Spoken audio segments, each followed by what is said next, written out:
എല്ലാവർക്കും നമസ്കാരം. Welcome back to Niyan's. പച്ചമാങ്ങയും ഉണക്കച്ചെമ്മീനും കൂടി ഇട്ട് നല്ല സൂപ്പർ ടേസ്റ്റിൽ തയ്യാറാക്കിയിട്ടുള്ള ഒരു സിമ്പിളായ ഒഴിച്ചുകറിയുടെ റെസിപ്പിയാണ് ഇന്നത്തെ വീഡിയോയിലുള്ളത്. ഈ ഒരു രീതിയിൽ ഈ കറി ഒന്ന് തയ്യാറാക്കി നോക്കൂ. ചോറുണ്ണാൻ പിന്നെ വേറെ കറികളുടെ ഒന്നും ആവശ്യമില്ല.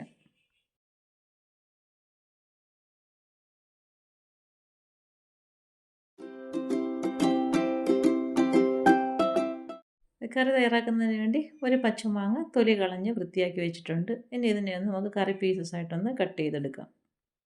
ഇത് നല്ല പുളിയുള്ള മാങ്ങയാണ്. അപ്പോൾ ഈ കറിക്ക് അത്യാവശ്യം നല്ല പുളി വേണം. അപ്പോൾ മാങ്ങ ചേർക്കുമ്പോൾ പുളിയുള്ള മാങ്ങ നോക്കി തന്നെ ചേർത്ത് കൊടുത്തോളൂ.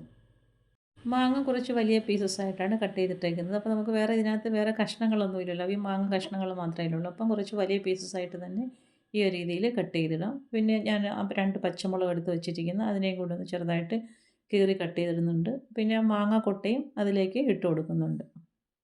ഈ മാങ്ങ കൊട്ടയ്ക്കകത്ത് കുറച്ച് മാങ്ങയൊക്കെ കാണും. അപ്പോൾ അത് കറിയിലിടുമ്പോൾ കഴിക്കാൻ നല്ല ടേസ്റ്റാണ്. ഇത് 1/2 കപ്പോളം ഉണക്ക ചെമ്മീനാണ്. അപ്പോൾ അതിൻ്റെ തലയൊക്കെ അങ്ങ് മാറ്റിക്കളയാം. ചമ്മന്തിയൊക്കെ തയ്യാറാക്കുവാണെങ്കിൽ നമ്മൾ തലയോട് തന്നെ ഇട്ട് വറുത്തെടുക്കും. അപ്പോൾ അത് പൊടിച്ച് ചേർക്കുന്നതിന് കുഴപ്പമില്ല. കറിയിലൊക്കെ ആകുമ്പോൾ നമുക്ക് തല എടുത്ത് മാറ്റി കളഞ്ഞിട്ട് ഇടുന്നതാണ് നല്ലത്. ഇത് കഴുകി വറുത്തിട്ടാണ് നമ്മൾ കറിയിലേക്ക് ചേർത്ത് കൊടുക്കുന്നത്. അപ്പോൾ അത് ഈ ഒരു രീതിയിൽ തലയെല്ലാം എടുത്ത് കളഞ്ഞ് ചെമ്മീൻ മാറ്റിയെടുത്തിട്ടുണ്ട്. ഇനി ഇത് നന്നായിട്ടൊന്ന് കഴുകി വൃത്തിയാക്കി എടുക്കാം. ഇത് 2-3 തവണ നന്നായിട്ട് കഴുകി വൃത്തിയാക്കി എടുത്തതാണ്. ഇനി പാനിലേക്ക് ഇട്ട് കൊടുത്ത് നന്നായിട്ടൊന്ന് വറുത്തെടുക്കാം. ഫ്ലെയിം മീഡിയത്തിൽ ഇട്ട് കൊടുത്തതിന് ശേഷം ഏകദേശം ഒരു 3 മിനിറ്റോളം നന്നായിട്ട് ഇതിനെ ഒന്ന് വറുത്തെടുക്കാം. ഇത് വറുത്ത് മാറ്റിയതിന് ശേഷം ചട്ടി അടുപ്പത്തേക്ക് വെച്ച് കൊടുത്ത് അതിലേക്ക് അരിഞ്ഞു വെച്ചിരിക്കുന്ന മാങ്ങയും പച്ചമുളകും കൂടി ചേർത്ത് കൊടുക്കാം. പിന്നീട് അതിലേക്ക് ആവശ്യത്തിനുള്ള വെള്ളം ഒഴിച്ചു കൊടുക്കാം. ഇനി കറിക്ക് ആവശ്യമായ ഉപ്പ് ഇട്ട് കൊടുക്കാം. പിന്നീട് അതിലേക്ക് 1/2 ടീസ്പൂൺ മുളക് പൊടിയും 1/4 ടീസ്പൂൺ മഞ്ഞൾപ്പൊടിയും കൂടി ചേർത്ത് കൊടുക്കാം. ഇനി നല്ലതുപോലെ ഒന്ന് മിക്സ് ചെയ്ത് കൊടുക്കാം. മസാലകളൊക്കെ ചേർത്ത് ഈ രീതിയിൽ നന്നായി മിക്സ് ചെയ്ത് കൊടുത്തതിന് ശേഷം വറുത്ത് വെച്ചിരിക്കുന്ന ഉണക്ക ചെമ്മീൻ ഇതിലേക്ക് ഇട്ട് കൊടുക്കാം. ഉണക്ക ചെമ്മീനും ഇട്ട് കൊടുത്ത് വീണ്ടും ഒന്നുകൂടി നന്നായി ഒന്ന് മിക്സ് ചെയ്ത് കൊടുക്കാം. പിന്നീട് അടച്ച് വെച്ച് മാങ്ങ കഷ്ണം ഒന്ന് വേകുന്നവരെ വെയിറ്റ് ചെയ്യാം.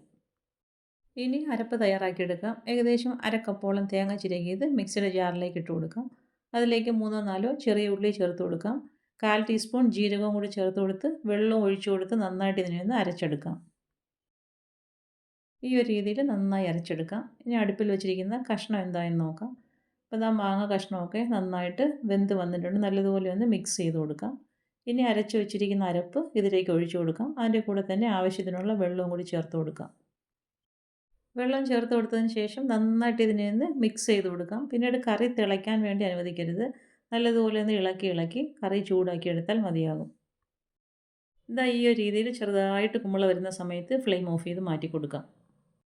ഇനി അതിലേക്ക് താളിച്ചൊഴിക്കാം. വെളിച്ചെണ്ണ ചൂടാകുമ്പോൾ കടുകും ചുവന്നുള്ളിയും കറിവേപ്പിലയും കൂടി മൂപ്പിച്ചെടുക്കാം. എല്ലാം കൂടി നന്നായി മൂത്ത് വരുമ്പോൾ അതിലേക്ക് ഒരു 1/2 ടീസ്പൂൺ മുളക് പൊടിയും കൂടി ചേർത്ത് കൊടുത്ത് നല്ലതുപോലെ ഒന്ന് മിക്സ് ചെയ്ത് കൊടുത്ത് ഇതിലേക്ക് ഒഴിച്ചു കൊടുക്കാം. താളിച്ചൊഴിച്ച് കൊടുത്തതിന് ശേഷം ഇതേപോലെ നന്നായിട്ടൊന്ന് ഇളക്കി കൊടുക്കാം. മാങ്ങയും ഉണക്കച്ചെമ്മീനും ഒക്കെ ഉള്ള സമയത്ത് ഈ ഒരു കറി ഇങ്ങനെയൊന്ന് തയ്യാറാക്കി നോക്കൂ.